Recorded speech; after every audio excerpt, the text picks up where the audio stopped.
ശ്രീകൃഷ്ണ ജ്യോതിഷാലയത്തേക്ക് ഏവർക്കും സ്വാഗതം. ഞാൻ ജ്യോത്സ്യൻ വിജയൻ കുട്ടു. അതായത് ഇപ്പോൾ ഇവിടെ പറയുന്നത് ഈ വർഷത്തെ, അതായത് 2024 ഏപ്രിൽ മാസത്തെ വിഷുഫലം, അതായത് 1199 ആണ്ട് ഉള്ള വിഷുഫലമാണ് പറയുന്നത്. 1199 ആണ്ട് മലയാള വർഷം, അതുപോലെ തന്നെ 2024 ഇംഗ്ലീഷ് വർഷം. ഇതിലത്തെ വിഷുഫലമാണ് ഇപ്പോൾ പറയാൻ പോകുന്നത്. വിഷുഫലത്തിൽ കുംഭശനി, അതായത് കുംഭൻ രാശിയിൽ സഞ്ചരിച്ചുകൊണ്ടിരിക്കുന്ന ശനി, മേടവ്യാഴം, മേടൻ രാശിയിൽ സഞ്ചരിച്ചുകൊണ്ടിരിക്കുന്ന വ്യാഴം, കൊല്ലവർഷം 1199 മീനമാസം 31, അതായത് മീനമാസം 31 ശനിയാഴ്ച ഉദയായി, അതായത് ഉദയത്തിന് ശേഷം 36 നാഴികയും 6 വിനാഴിയും, 36 നാഴികയും 6 വിനാഴിയും, ഉദയത്തിന് ശേഷം 36 നാഴികയും 6 വിനാഴിയും ചെന്നതിന് ശേഷമാണ് മീനത്തിൽ നിന്നും, അതായത് മീനമാസമാണ്, മീനരാശിയിൽ നിന്നും സൂര്യൻ മേടൻ രാശിയിലേക്ക് രവി, അതായത് സൂര്യൻ പറഞ്ഞ രവി സംക്രമിക്കുന്നത്. അപ്പോൾ മേഷ വിഷു സംക്രമം എന്ന് പറയും. മേടരാശിയിൽ സൂര്യൻ പ്രവേശിക്കുന്ന സമയത്തിനെ അടിസ്ഥാനപരമാക്കിയിട്ടാണ് വിഷുഫലം പറയുന്നത്. അപ്പോൾ മേടൻ രാശിയിലേക്ക് മീനൻ മാസത്തിൽ നിന്നും, മീനൻ രാശിയിൽ നിന്നും മേടൻ രാശിയിലേക്ക് മാറുന്നത്, അതായത് സൂര്യൻ മാറുന്നത് മീനമാസം 31-ാം തീയതി 36 നാഴിക, ഉദയത്തിന് ശേഷം 36 നാഴികയും 6 വിനാഴിയും, അതായത് ശനിയാഴ്ച. അതായത് സമയം നമുക്ക് IST സമയം പറയുകയാണെങ്കിൽ രാത്രി 8:22 രാത്രി 8:22 വരുന്നത്. അപ്പോൾ ആ സമയത്ത് മകീര നക്ഷത്രമാണ് വരുന്നത്. മകീര നക്ഷത്രത്തിലാണ് ചന്ദ്രൻ സഞ്ചരിച്ചുകൊണ്ടിരിക്കുന്നത്. മകീര നക്ഷത്രത്തിലാണ്. ശുക്ലപക്ഷ ഷഷ്ടി പറഞ്ഞ വെളുത്ത പക്ഷം, അതായത് കറുത്ത വാവിന് ശേഷമുള്ള ഷഷ്ടി, 6ാമത്തെ ദിവസം ഷഷ്ടി തിഥിയും പന്നികരണവും, കരണം വന്നിട്ട് പന്നികരണമാണ്. ശോഭനനാമ നിത്യയോഗവും നല്ലതാണ്. പന്നികരണവും ശോഭനനാമ നിത്യയോഗവും കൂടിയ മിഥുനക്കൂറ്റിൽ, അതായത് മിഥുനൻ രാശിയിലാണ് ചന്ദ്രൻ സഞ്ചരിച്ചുകൊണ്ടിരിക്കുന്നത്. അപ്പോൾ മിഥുനക്കൂറ്റിൽ തുലാ ലഗ്ന സമുച്ചയത്തിൽ, അതായത് ആ സമയത്ത് ഉദിച്ചു വരുന്ന ലഗ്നം എന്ന് പറയുന്നത് തുലാ ലഗ്നമാണ്. അപ്പോൾ തുലാ ലഗ്ന സമുച്ചയത്തിൽ അഗ്നി ഭൂതോദയം കൊണ്ട്, ഭൂതോദയം പറഞ്ഞാൽ ആ സമയത്തുള്ള ഭൂതം ഏതാണ് ചോദിച്ചാൽ അഗ്നിയാണ്. അഗ്നി ഭൂതോദയത്തിൽ മേഷ വിഷു സംക്രമം, അതായത് വിഷു സംക്രമം വരുന്നത് ഈ സമയത്താണ് എന്നുള്ളതാണ് പറയുന്നത്. ആ സമയത്ത് തുലാ ലഗ്നമാണ് ഉദിച്ചു വരുന്ന ലഗ്നം എന്ന് പറയുന്നത്. ആ തുലാ ലഗ്നപ്രകാരം തന്നെ ഗ്രഹസ്ഥിതി ഒന്ന് ചിന്തിച്ചു കഴിഞ്ഞാൽ തുലാ ലഗ്നത്തിൻ്റെ 3-ാം ഭാവത്തിൽ ഗുളികനാണ് നിൽക്കുന്നത്. 3-ാം ഭാവത്തിൽ വ്യാഴക്ഷേത്രത്തിൽ ഗുളികനാണ് നിൽക്കുന്നത്. 5-ാം ഭാവത്തിൽ ചൊവ്വയും ശനിയും കൂടി നിൽക്കുന്നുണ്ട്. 5-ാം ഭാവത്തിൽ, അതായത് കുംഭൻ രാശിയിൽ ശനിയും ചൊവ്വയും കൂടി നിൽക്കുന്നുണ്ട്.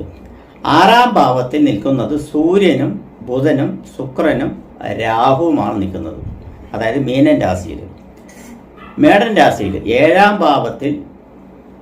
ഭാവത്തിൽ നിൽക്കുന്നത് വ്യാഴമാണ്. 9-ാം ഭാവത്തിൽ മിഥുനൻ രാശിയിൽ നിൽക്കുന്നത് ചന്ദ്രനും. കന്നിരാശി 12-ാം ഭാവത്തിൽ നിൽക്കുന്നത് കേതുവുമാണ് നിൽക്കുന്നത്. അപ്പോൾ ഇവിടെ ഈ രാശിപ്രകാരം നോക്കുമ്പോൾ വ്യാഴത്തിൻ്റെ ഇഷ്ടസ്ഥിതി നല്ല തന്നെയാണ്. അതായത് ലഗ്നാൽ 7-ാം ഭാവത്തിൽ വ്യാഴം നിൽക്കുന്നുണ്ട്. വ്യാഴം ലഗ്നത്തിന് വീക്ഷിക്കുന്നുണ്ട്. അതുകൂടാതെ തന്നെ 11-ാം ഭാവത്തിന് വീക്ഷിക്കുന്നുണ്ട് വ്യാഴം. അതുകൂടാതെ 3-ാം ഭാവത്തിനെയും വീക്ഷിക്കുന്നുണ്ട് വ്യാഴം വീക്ഷിക്കുന്നത് പറഞ്ഞാൽ ദൃഷ്ടി ചെയ്യുന്ന ഓരോരോ ദിക്കുകളിനെ പറയുന്നത്. 11-ാം ഭാവത്തിലേക്കും അതുപോലെ ലഗ്നത്തിലേക്കും 3-ാം ഭാവത്തിലേക്കും ദൃഷ്ടി ചെയ്യുന്നുണ്ട്. അപ്പോൾ ഇവിടെ നോക്കുന്ന സമയത്ത് ലഗ്നം എന്ന് പറയുന്നത് തുലാ ലഗ്നമാണ്. തുലാ ലഗ്നത്തിൻ്റെ അധിപൻ ശുക്രനാണ്. ശുക്രൻ 8-ാം ഭാവം, അതായത് 8-ാം ഭാവം പറഞ്ഞാൽ ഇടവൻ രാശി 8-ാം ഭാവം ഏറ്റെടുത്തുകൊണ്ട്, ലഗ്നാധിപൻ 8-ാം ഭാവം അഷ്ടമസ്ഥാനം ഏറ്റെടുത്തുകൊണ്ട് 6-ാം ഭാവമായ അനിഷ്ടസ്ഥാനമായിട്ടുള്ള മീനൻ രാശിയിൽ ഉച്ചസ്ഥനായിട്ടാണ് നിൽക്കുന്നത്. സൂര്യനോടൊപ്പം ബുധനോടൊപ്പം രാഹുവിനോടൊപ്പം ഉച്ചസ്ഥാനത്ത് നിൽക്കുന്നത്. അപ്പോൾ എന്താണെന്ന് വെച്ച് പറഞ്ഞാൽ ലഗ്നാധിപൻ അഷ്ടമസ്ഥാനം നാശസ്ഥാനമാണ്. സർവപ്രണാസോ വിപദോ അപവാദോ കേതുപ്രദേശോ മരണസ്യ ദാസ മടാദ്യം ഗതാച്ച വിഘ്ന എന്നാണ് പറയുന്നത്. അപ്പോൾ എന്താ വെച്ചാൽ സർവപ്രണാസോ, അപ്പോൾ സർവ്വവസ്തുക്കളുടെയും നാശങ്ങൾ ഉണ്ടാകും എന്നൊക്കെയാണ് ഈ പറയുന്നത്. അതായത് സർവ്വവസ്തുക്കളുടെയും നാശങ്ങൾ, അപമാനങ്ങൾ, അതായത് ഭൂമിക്ക് ദോഷങ്ങൾ വരുന്നതൊക്കെയാണ് പറയുന്നത്. ഭൂമി കാരകനായിട്ടുള്ള ഗ്രഹം ലഗ്നാലി 5ാം ഭാവത്തിൽ നിൽക്കുന്നുണ്ട്. അതുപോലെ തന്നെ ലഗ്നാധിപൻ്റെ 12ാം ഭാവത്തിലാണ് ഭൂമികാരകനായിട്ടുള്ള ചൊവ്വ നിൽക്കുന്നത്. ലഗ്നാധിപൻ തന്നെ അഷ്ടമസ്ഥാനം ഏറ്റെടുത്തുകൊണ്ട് 6ാം ഭാവത്തിൽ നിൽക്കുന്നുണ്ട്. മത്സ്യരാശിയിലാണ് നിൽക്കുന്നത്. മത്സ്യരാശി പറഞ്ഞാൽ അത് മത്സ്യരാശി പറഞ്ഞാൽ മീനൻ രാശി ജലരാശിയും കൂടിയാണ്. അപ്പം ജലരാശിയും കൂടി ആയിരിക്കുന്ന കാരണം കൊണ്ട് അവിടെ കൂടെ നിൽക്കുന്നത് സൂര്യനും ബുധനും, അതായത് ബാധകാധിപനും അതായത് 11ാം ഭാവാധിപനും ബാധകാധിപനുമായിട്ടുള്ള സൂര്യൻ 6ാം ഭാവത്തിൽ നിൽക്കുന്നുണ്ട്. അതുപോലെ തന്നെ 9ാം ഭാവാധിപനും 12ാം ഭാവാധിപനുമായിട്ടുള്ള ബുധൻ നീചം പിടിച്ച് നിൽക്കുന്നുണ്ട്. നീചഭംഗ രാജയോഗം ഉണ്ട് താനും. അതുപോലെ തന്നെ രാഹു നിൽക്കുന്നുണ്ട് ശുക്രൻ്റെ കൂടെ. അപ്പം ലഗ്നാധിപൻ അഷ്ടമസ്ഥാനം ഏറ്റെടുത്തുകൊണ്ട് 6ാം ഭാവത്ത് നിന്ന് കഴിഞ്ഞു പറഞ്ഞാൽ രോഗാധിക്യങ്ങൾ ഉണ്ടാകും. ഭൂമിയിൽ ജീവിക്കുന്നവർക്ക് രോഗാധിക്യങ്ങൾ ഉണ്ടാകും. വൈറസ് സംബന്ധമായിട്ടുള്ള രോഗങ്ങളുണ്ടാകും. ഗുളികൻ 3-ലാണ് നിൽക്കുന്നത്. അപ്പോൾ വൈറസ് സംബന്ധമായിട്ടുള്ള രോഗങ്ങളുണ്ടാവും. എന്നിരുന്നാലും അതിലേക്ക് ചെറുത്ത് നിൽക്കുവാനുള്ള കെൽപ്പ് ഭരണാധികാരിയായിട്ടുള്ള സൂര്യൻ നിൽക്കുന്നത് 6ാം ഭാവത്തിലാണ്. കുറച്ച് കഷ്ടപ്പെടുമെങ്കിലും വ്യാഴത്തിൻ്റെ ദൃഷ്ടിയിൽ ലഗ്നാൽ 7ാം ഭാവത്തിൽ വ്യാഴം നിൽക്കുന്നത് വളരെ ഉചിതപരമായിട്ടാണ്. അപ്പോൾ ലഗ്നാൽ 7ാം ഭാവത്തിൽ വ്യാഴം നിൽക്കുന്നത് കാരണം കൊണ്ട് രോഗങ്ങൾ വരികയാണെങ്കിലും അതിനുള്ള പ്രതിവിധികൾ ഉണ്ടാവും എന്നാണ് പറയുന്നത്. പ്രതിവിധികൾ ഉണ്ടാവും. 4ാം ഭാവാധിപൻ അതായത് ജനസംബന്ധമായിട്ടുള്ള സമ്പർക്കവും ഭൂമി സംബന്ധമായിട്ടുള്ള നമ്മുടെ പ്ലേസ് സംബന്ധമായിട്ടുള്ള ഗ്രഹവും ഭൂമി കാരകനുമായിട്ടുള്ള ഗ്രഹം 4ാം ഭാവാധിപൻ്റെ ക്ഷേത്രത്തിലാണ് നിൽക്കുന്നത്. 4ാം ഭാവാധിപൻ 5ാം ഭാവത്തിൽ നിൽക്കുന്നത്. 5ാം ഭാവാധിപൻ്റെ ഭൂമികാരകനായിട്ടുള്ള ചൊവ്വയാണ്. ചൊവ്വ 2ാം ഭാവാധിപനും 7ാം ഭാവാധിപനും കൂടിയാണ് നിൽക്കുന്നത്. ഭൂമികാരകനായിട്ടുള്ള നിൽക്കുന്നത്. അപ്പോൾ ജനസമ്പർക്കനായിട്ടുള്ള ശനി 5ാം ഭാവത്തിൽ ഭൂമികാരകനായിട്ടുള്ള യോഗം നിൽക്കുന്നുണ്ട്. ഇപ്പോൾ ഇവിടെ വന്നിട്ട് വർഷകാലം, അതായത് ഈ വർഷം മഴ എങ്ങനെ ഉണ്ടാകും എന്ന് ചോദിച്ചു പറഞ്ഞാൽ കാലാവസ്ഥ അതായത് നമ്മുടെ മൺസൂൺ കാലം, അതായത് മഴക്കാലം എന്ന് പറയുന്നത് ജൂൺ 15 കൂടിയിട്ടാണ് മഴയുടെ മൺസൂൺ ആരംഭിക്കുന്നത് എന്നാണ് പറയുന്നത്. വർഷകാലം ആരംഭിക്കുന്നത്. അത് യഥാക്രമം ആ സമയത്ത് തന്നെ ഉണ്ടാകും എന്നുള്ളതാണ് ഇതിൽ കാണുന്നത്. ലഗ്നാധിപൻ തന്നെ മത്സ്യരാശിയായിട്ടുള്ള 6ാം ജലരാശിയായിട്ടുട്ടുള്ള 6ാം ഭാവത്തിൽ നിൽക്കുന്നത് കാരണം മഴ ഇഷ്ടം പോലെ ഉണ്ടാവും എന്നുള്ളത് കാണുന്നുണ്ട്. വർഷകാലം ഫുള്ളായിട്ട് കാലവർഷം ഫുള്ളായിട്ടുണ്ടാവും എന്നുള്ളതും പറയുന്നുണ്ട്. അതുകൂടാതെ തന്നെ ന്യൂനമർദ്ദം സംബന്ധമായിട്ടുള്ള ഇതുണ്ടാവും. കാരണം ചന്ദ്രൻ്റെ കേന്ദ്രത്തിലാണ് ലഗ്നാധിപനായിട്ടുള്ള ഗ്രഹം നിൽക്കുന്നത്, അതും ജലരാശിയിൽ. അത് കാരണം ന്യൂനമർദ്ദന സംബന്ധമായിട്ടുള്ള മഴകളും ഇതിൽ കാലവർഷം കൂടാതെ ഉണ്ടാവും എന്നാണ് പറയുന്നത്. അത് ന്യൂനമർദ്ദം എന്ന് വെച്ച് പറഞ്ഞാൽ ചിലപ്പോൾ വിടാതെ 3, 4, 5 ദിവസങ്ങളൊക്കെ വിടാതെ മഴ പെയ്യാനുള്ള സാധ്യതകളുണ്ട് എന്നാണ് പറയുന്നത്. ചുരുക്കി പറയുകയാണെങ്കിൽ പ്രളയ സാധ്യതയെല്ലാം ഉണ്ടാവും എന്നാണ് പറയുന്നത്. ജലപ്രളയമൊക്കെ ഉണ്ടാവും എന്നാണ് പറയുന്നത്.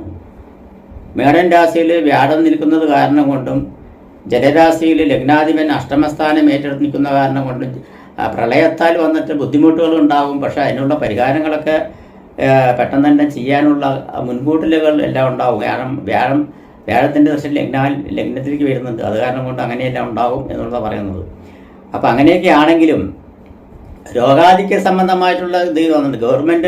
ഗവൺമെൻറ് സംബന്ധമായിട്ടുള്ള ലെവലിൽ നോക്കുന്ന സമയത്ത് ഗവൺമെൻറ് കാരകനായിട്ടുള്ള ഗ്രഹം 6ാം ഭാവത്തിലാണ്. അപ്പോൾ ഗവൺമെൻറ്റിന് ഭയങ്കര ബുദ്ധിമുട്ടുകളും കാര്യങ്ങളൊക്കെ ഉണ്ടാകും. ചെറുത്ത് നിൽക്കാൻ ബുദ്ധിമുട്ടുകൾ ഉണ്ടാവും. അതുപോലെ തന്നെ ധനസംബന്ധമായിട്ടുള്ള പ്രശ്നങ്ങളുണ്ടാവും. ഫൈനാൻസ് സംബന്ധമായിട്ടുള്ള പ്രശ്നങ്ങളുണ്ടാവും. ഭരണാധികാരികൾക്ക് ഭയങ്കര ബുദ്ധിമുട്ടുകളുണ്ടാവും എന്നൊക്കെയാണ് ഈ വിഷുഫലത്തിൽ പറയുന്നത്. എന്നിരുന്നാലും അതിനെല്ലാം തരണം ചെയ്ത് കൊണ്ടുപോകാനുള്ള കഴിവ് ഉണ്ടാകും എന്നുള്ളതും വ്യാഴൻ 7ാം ഭാവത്തിൽ വ്യാഴൻ ഇഷ്ടസ്ഥാനത്തിൽ വന്ന് നിൽക്കുന്നത് വളരെ ഭാഗ്യമായിട്ടാണ് കാണുന്നത്. അത് കാരണം കൊണ്ട് തന്നെ എന്തുതന്നെ വന്നാലും അതിനുള്ള പ്രതിവിധികൾ ഉണ്ടാവും എന്നാണ് പറയുന്നത്. അപ്പോൾ ഇങ്ങനെയാണ് വിഷുപ്പനം വരുന്നത്.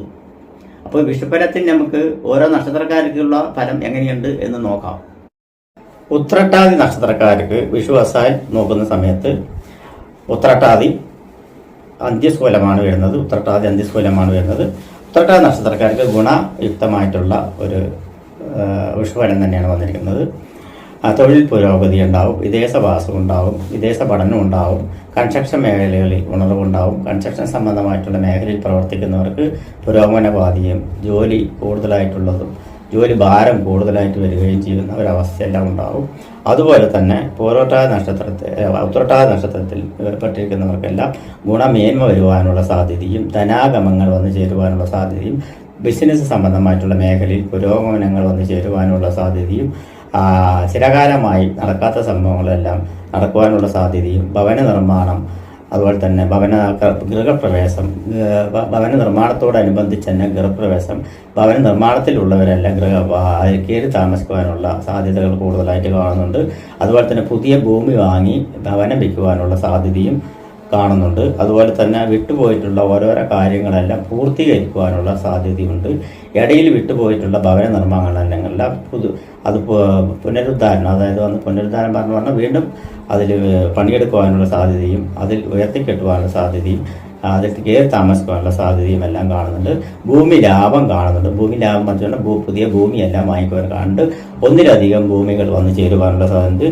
ചില ഭൂമികളെല്ലാം വിൽക്കാൻ വേണ്ടിയിരിക്കുന്നവർക്ക് വിൽക്കാതെ നിൽക്കുകയാണെങ്കിൽ എൻ്റെ ഫോൺ നമ്പർ ഇതിൽ കൊടുക്കുന്നുണ്ട്. ഞാനുമായിട്ട് ബന്ധപ്പെട്ട് കഴിഞ്ഞ് പറഞ്ഞാൽ വിൽക്കാനുള്ള സാധ്യതകളെല്ലാം പറഞ്ഞുതരാം.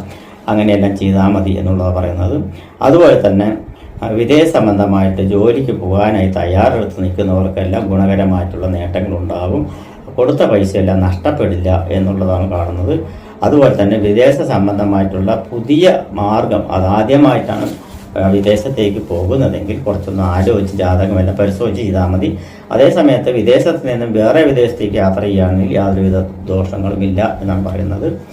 വാഹന യോഗം കാണുന്നുണ്ട്. പുതിയ വാഹനങ്ങളെല്ലാം വന്ന് ചേരുവാനുള്ള സാധ്യതയും വാഹന നിർമ്മാണ രംഗത്ത് പ്രവർത്തിക്കുന്നവർക്കും വാഹന സംബന്ധമായിട്ടുള്ള ബിസിനസ്, അതായത് 2 വീലർ തൊട്ട് ഹെവി വാഹനങ്ങൾ വരെയുള്ള എല്ലാ വാഹനങ്ങൾ സംബന്ധമായിട്ടുള്ള ടെക്നോളജി, അതായത് പുതിയ ടെക്നിക്കൽ സംബന്ധമായിട്ടുള്ള ഇത് കണ്ടുപിടിക്കുവാനും അതിൽ വിജയം കരസ്ഥമാക്കാനുള്ള സാധ്യത കൂടുതലായിട്ട് കാണുന്നുണ്ട്. അതുപോലെ തന്നെ വാഹനം പറഞ്ഞാൽ അത് എല്ലാ വാഹനങ്ങളും പെടും. തീവണ്ടി അടക്കം വിമാനമടക്കം എല്ലാം പെടും എന്നുള്ള പറയുന്നത്. ആകാശ വാഹന സംബന്ധമായിട്ട് വർക്ക് ചെയ്യുന്നവർക്കും അതിൽ പ്രവർത്തിക്കുന്നവർക്കും ഗുണമാണ് കാണുന്നത്. അതുപോലെ ട്രെയിൻ സംബന്ധമായിട്ട് വർക്ക് ചെയ്യുന്നവർക്കും ഗുണകരമായിട്ടാണ് കാണുന്നത്. മെക്കാനിക്കൽ സംബന്ധമായിട്ടുള്ള മേഖലയിൽ വർക്ക് ചെയ്യുന്നവർക്കും അതുപോലെ മെഷീനറി സംബന്ധമായിട്ടുള്ള മേഖലയിൽ വർക്ക് ചെയ്യുന്നവർക്കും മെക്കാനിക്കൽ സംബന്ധമായിട്ടുള്ള ഡിപ്പാർട്ട്മെൻറ്റുകളിൽ നിൽക്കുന്നവർക്കും അതുപോലെ തന്നെ മാനേജിങ് ഡയറക്ടർ, അതായത് എല്ലാറ്റിൻ്റെയും മാനേജിങ് ഡയറക്ടറായിട്ട് വർക്ക് ചെയ്യുന്ന ഹെഡിലിരിക്കുന്നവർക്കെല്ലാം വളരെ ഉത്സാഹപരമായിട്ടുള്ളൊരു മാറ്റങ്ങളാണ് കാണുന്നത്. അത് നല്ല ഒരു ഗുണത്തിന് വേണ്ടി വന്നു ചേരും എന്നുള്ളത് കാണുന്നുണ്ട്. വിദ്യാർത്ഥികൾക്ക് പഠനത്തിൽ കുറച്ച് ഉത്സാഹം കൂടുവാനുള്ള സാധ്യത, സന്താനങ്ങളെ കൊണ്ടുള്ള ബുദ്ധിമുട്ടുകളെല്ലാം ഒന്ന് മാറി വരുവാനുള്ള സാധ്യത, അതുപോലെ തന്നെ പുതിയ കാര്യങ്ങളെക്കുറിച്ച് പഠിക്കാനുള്ള സാധ്യതയും പുണ്യ ക്ഷേത്രങ്ങൾ സന്ദർശിച്ച് തൃപ്തി വരുവാനുള്ള സാധ്യതയും അതുപോലെ തന്നെ നേട്ടങ്ങളുടെ ഒരു നിര തന്നെ പിടിച്ചു വെക്കുവാനുള്ള സാധ്യതയും അതുപോലെ ബിസിനസ് രംഗത്ത് പുരോഗമനം വരുവാനുള്ള സാധ്യതയും ഇരുമ്പ് സംബന്ധമായിട്ടുള്ള മേഖലകളിലും ഇലക്ട്രിക് സംബന്ധമായിട്ടുള്ള മേഖലകളിലും, അതായത് മൊബൈൽ സംബന്ധമായിട്ടുള്ളതും കമ്പ്യൂട്ടർ സംബന്ധം, ലാപ്ടോപ്പ് അങ്ങനെയുള്ള ഇലക്ട്രിക് സംബന്ധമായിട്ടുള്ള ബിസിനസ് നടത്തുന്നവർക്കും ഷോപ്പ് നടത്തുന്നവർക്കും അതിൽ ജോലി ചെയ്യുന്നവർക്കെല്ലാം വൻ വിജയം കരസ്ഥമാക്കാനും അതിൽ കുതിച്ചു വരുവാനുള്ള സാധ്യതയും അതിൻ്റെ ഷെയർ മാർക്കറ്റും മറ്റുള്ള കാര്യങ്ങളിലെല്ലാം ഉള്ളവർക്കെല്ലാം ഷെയർ കൂടുവാനുള്ള സാധ്യതകളും എല്ലാം തെളിഞ്ഞു കാണുന്നുണ്ട്. സ്വർണ്ണാഭരണ മേഖലയിൽ പ്രവർത്തിക്കുന്നവർക്കെല്ലാം ഗുണമേന്മയുണ്ട് എന്നാണ് പറയുന്നത്. അതിൽ ഗുണമേന്മ ഒന്നുകൊള്ളും അത് ബിസിനസ്സും കൂടുവാനുള്ള സാധ്യതയുണ്ട്. സിനിമാ മേഖലയിൽ പ്രവർത്തിക്കുന്നവർക്ക് ഗുണദോഷ മിശ്ര ഫലമാണ് കാണുന്നത്. രാഷ്ട്രീയത്തിൽ പ്രവർത്തിക്കുന്നവർക്കും ഗുണദോഷ മിശ്രമാണ്. ഇവിടെ പ്രത്യേകം ശ്രദ്ധിക്കേണ്ട കാര്യം എന്താണെന്ന് വെച്ച് പറഞ്ഞാൽ വൻകിട കോടിക്കണക്കിന് രൂപ മുടക്കിയിട്ട് ബിസിനസ് ചെയ്യുകയാണെങ്കിൽ തീർച്ചയായിട്ടും ജാതകമെല്ലാം പരിശോധിച്ച് പുതിയ ബിസിനസ്സിനെ പറ്റി ചിന്തിക്കുവാനും ബിസിനസ് വിപുലീകരിക്കുവാനും ശ്രമിക്കുന്നവർ തീർച്ചയായിട്ടും ജാതകം പരിശോധിച്ച് വേണം ചെയ്യാൻ പോവുകയാണെങ്കിൽ. കാരണം ഭാവിയിൽ വരാൻ പോകുന്ന കാര്യങ്ങളാണ്. അത് കാരണം ശ്രദ്ധിച്ച് വേണം കൈകാര്യം ചെയ്യാൻ എന്നാണ് പറയുന്നത്. അതുപോലെ തന്നെ ഗവൺമെൻറ് തലത്തിൽ വർക്ക് ചെയ്യുന്നവർക്കും ഗവൺമെൻറ് തലത്തിൽ ജോലി ചെയ്യുന്നവർക്കും സേനാധിപത്യം വഹിക്കുന്നവർക്കും വളരെ സൂക്ഷ്മതയോടുകൂടി കൈകാര്യം ചെയ്യണം എന്നാണ് പറയുന്നത്. പരിഹാരം ചെയ്യണം എന്നുള്ളതോടെ പോരോട്ട നക്ഷത്ര മഹാവിഷ്ണുവെങ്കിൽ ത്രികാല പൂജ, മാസത്തിൽ ഒരു ത്രികാല പൂജ നടത്തുന്നുണ്ട്. ഗുണമേന്മയെല്ലാം ഉണ്ടാവും. ഇവരുടെ വരവ് ചെലവ് കണക്ക് നോക്കുകയാണെങ്കിൽ വരവ് തുല്യം 11 വരവ് ചെലവ് നോക്കുമ്പോൾ വരവ് 11 ചെലവ് 11 തുല്യമായിട്ടാണ് കാണുന്നത്. അതുപോലെ തന്നെ 11 22 രൂപ മഹാദേവക്ഷേത്രത്തിൻ്റെ മുന്നിൽ വെച്ച് പ്രാർത്ഥിച്ച് ഭാണ്ഡാരത്തിൽ നിക്ഷേപിക്കുന്നതോടുകൂടിയിട്ട് മിച്ചം വരുവാനുള്ള സാധ്യതയുണ്ട്. അതായത് വരവ് ചെലവ് തുല്യമായിട്ട് വരുവാൻ മിച്ചം ഉണ്ടാവില്ല, മിച്ചം വരുവാനുള്ള സാധ്യത ഉണ്ട് എന്നാണ് പറയുന്നത്. സൂക്ഷ്മതയോടുകൂടി കൈകാര്യം ചെയ്യും. ചിന്തിച്ച് ബുദ്ധിപൂർവ്വം കൈകാര്യം ചെയ്യുകയാണെങ്കിലും ഈ വിഷുഫലം അങ്ങനെ നിങ്ങൾക്ക് ഗുണകരമായി തന്നെ മാറിത്തരും. നമസ്കാരം.